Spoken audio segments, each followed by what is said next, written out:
Dok u Srbiji traje sezona pečenja rakije, ovaj prilog mora da je najčudniji prilog o spremanju rakije koji ste ikada videli, jer jeste da je pečenje rakije omiljeni srpski sport i da svaki domaćin tvrdi da to radi najbolje. Međutim, da li biste očekivali da se i na ovom svetom mestu znanja i nauke o elektrotehnici peče rakija? Međutim, evo, zamislite kakva je to zemlja kada se i na elektrotehničkom fakultetu sprema i to veoma dobar alkohol. Međutim, ovdje se rakija peče na naučnim osnovama i to na vrhunskim naučnim osnovama. Profesor Goran Kvaščev je sa svojim timom napravio ovo, potpuno automatizovan kazan za pečenje rakije koji je kompjuterski kontrolisan. Neverovatno je da imate cijel ovaj orman u kome se nalaze industrijski kontroleri. Orman je vezan sa kompjuterom u kome se nalazi program kojim se kazan kontroliše na dugmad i preko tastature. Od brzine mešača u kazanu, grejača na struju kog se brzo zagreva.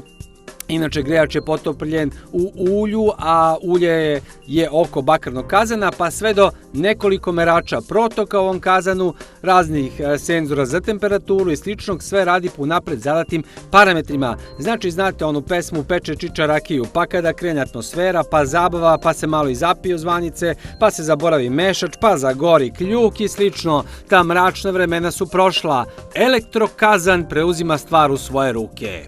Nalazimo se u okviru laboratorije za upravljanje procesima na elektrotehničkom fakultetu. Ovdje imamo jednu destilacionu kolonu koja je najveća doprinos je automatizacija samog procesa.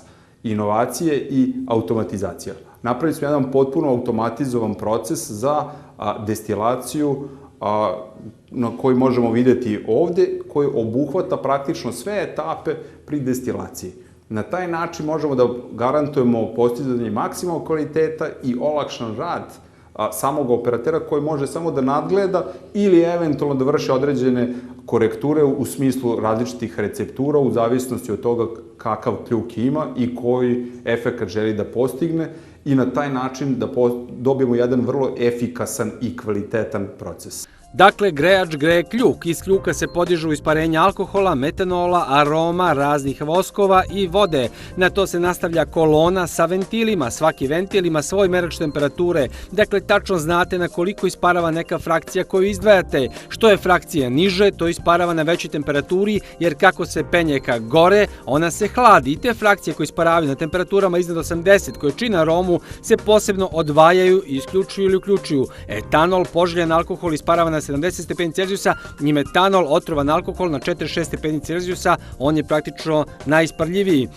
Kako bi se sačuvale arome, na vrh kazana se nalazi deflagmator, gdje se također kompjuterski kontroliše temperatura, jedan ventil ga uključuje i isključuje. U deflagmatoru, možda niste čuli za to, hladna voda prolazi preko cevi koje se hlade i onda se pare delom kondenzuju i vraćaju u kazan na redistilaciju. Na taj način se odvajanje aroma i alkohola preciznije postiže i proces je efikasniji. U suštini, cijela ideja ovo ETF kazana za rakiju je da se eliminiše ljudski faktor i potreba da neko bude majstor za rakiju. Pošto je kazan kompjuterski kontrolisan i automatizovan, niko ne mora da ima pojma o tome kako se rakija peče, nego se unese u kompjuter šta se peče, šljiva, kajsija, dunja, to se očituju kao parametri i onda po napred zadatim tim stvarima proces ide sam od sebe, čovek samo sedi i ovako proba. Ali šta bi automatizacija bila bez doze srpske dovitljivosti? Na primjer, svi senzori i merači protoka i pogotovo elektroventili su veoma skupi.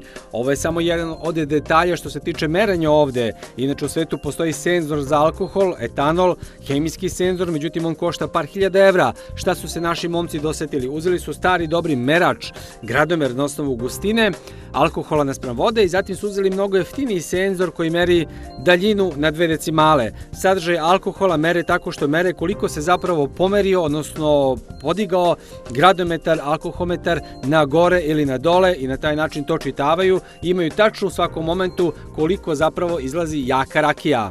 Praktično, umjesto industrijskog senzora alkohola, ugradili smo jedan merač rastojanja klasičnog alkoholometra i na taj način smo značajno pojeftinili, a da kažemo, ostavili smo upotrebu i klasični senzor kako biste mogli vizualno da pratite procenat alkohola u destilatu. A zašto? Koliko inače košta baš senzor za alkohol, a koliko košta ovaj koji ste vi napravili? A profesionalni senzori koštaju izuzetno mnogo, rede veličine nekoliko hiljada eura, počeši od 4-5, dok ovde jedan, da kažemo, i ovo je profesionalni merač rastojanja koji može biti i jeftiniji, ali mi smo hteli da postignemo najveći efekt, košta rede veličine 400 eura. Na taj način smo praktično smanjili cenu 10 puta i za laboratorijske svrhe to sasvim zadovoljavajuće i dovoljno. Da li možemo da kažemo da vi sada možete da pečete rakiju mnogo preciznije nego bez svih ovih senzora? Dakle, da li ste dobili preciznost, veći stepen kontrole, da tačno znate koliko dodajete koje arome, kada, u kom momentu, da li ste dobili bolju rakiju zahvaljujući svemu ovome? Da, odgovor je da. Zato što kada vi pratite proces vrlo precizno, ljudski efekt, sem ono znanja i supervizije se izbacuje. Ne možete nigde pogrešiti. Mašina je tu daleko bolja što se tiče ponovljivosti. I eto tako su na ETF-u napravili od pečenja rakije ozbiljnu nauku. Međutim, čemu se ovo služi? Osim što je zanimljivo da može da se uradi ovako nešto, ovaj proces koji trenutno radi na kazanu od 100 litara zapravo može da se prilagodi svakom kazanu i svakoj koloniji. Možda mogu jedan primjer da navedem, baš kod deflegmatora vi često vidite ovdje jedan ručni ventil, koji je vrlo fini čovek, posmatra gore, mi nemamo merenje temperature, da kažem, vizualno, nego je elektronsko, i čovjek okreće ovaj ovdje ventil i gleda šta se dešava, da li treba ovoliko, tu često zbog ljudskog faktora, treće smene, malo ta treća smena uvek ima najlošiji kvalitet, pa kada sve pomešate, dobijete rakiju osrednjeg kvaliteta. Na ovaj način 24 sata možete da radite sa zagarantovane kvalitete. I da pratite sve preko mobilnog telefona, jel? I da pratite sve preko mobilnog telefona i preko Apple aplikacije, i to je delo naših studenta, osnovnih i master studija, i na, kako zove, preko web brauzera da pristupite ovakvom uređaju na vašem tabletu ili na PC računaru. Dobro. Dakle, ovaj proces može da postane, da li bi bilo šta promenilo da je kazano od 2000 litara? Znači, vi ste ovde stavili kazano od koliko? 100 litara? Ovde je kazano od 100 litara, od 2000 litara se razlikuje samo u snazi grejača, sve ostale komponente su potpuno iste. I to bi moglo da ide, znači, za industriju, za veće proizvođače rakije? Tako je. Primenjena klasična industrijska oprema, renomiranog proizvođača, moram da kažem to Siemens, ali može i bilo koji drugi proizvođač, industrijska automatika, i na taj način sve ovo što smo dobili ovde možemo primeniti i na mnogo veće procese. I koja je cena? Koja je cena, znači, u zavisnosti od toga u kojoj se fazi nalazite, ali dodavanje same opreme, red veličine 15-20.000 eura za opremu i, da kažemo, dodatno podešavanje, puštanje u rad. Ovaj projekat je finansiralo Ministarstvo nauke, i mada moramo da priznamo da deluje malo radikalno da se na elektrotehničkom fakultetu peče rakija, ipak to je nekako naše.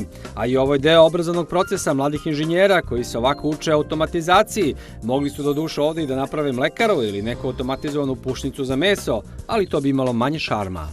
Ali bude čudno ljudima kad im kažete da pečete rakiju na ETF-u, ovako da neko je očekivao da bude poljoprivredni fakultet, ali ne. ETF-ovača. Bude malo čudno, ali nama je naglasak ovde na automatizaciju. Mi u saradnji i sa poljoprivrednog fakulteta su dolazile kolege sa tehnološkog fakulteta, imamo dobru saradnju, oni nama pomažu da kažu kako treba, a mi smo ti koji radimo tako kako oni kažu. Tako da je to jedna dobra sinergija.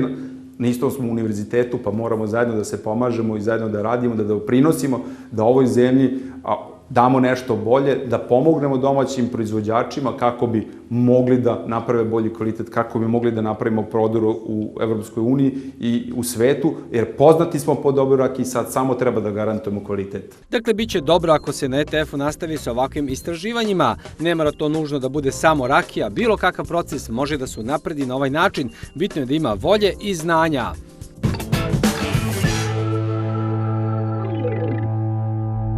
Poštovani gledalci, eto videli ste kako se to radi u svetu, a mi sad imamo sasvim drugačije stvari. Odmah da vas upozorimo, prizori koji slede, fotografije koje ćete vidjeti, nisu ni malo neprijatne i potresne su, pogotovo za decu i za vas koji niste možda osetljivi na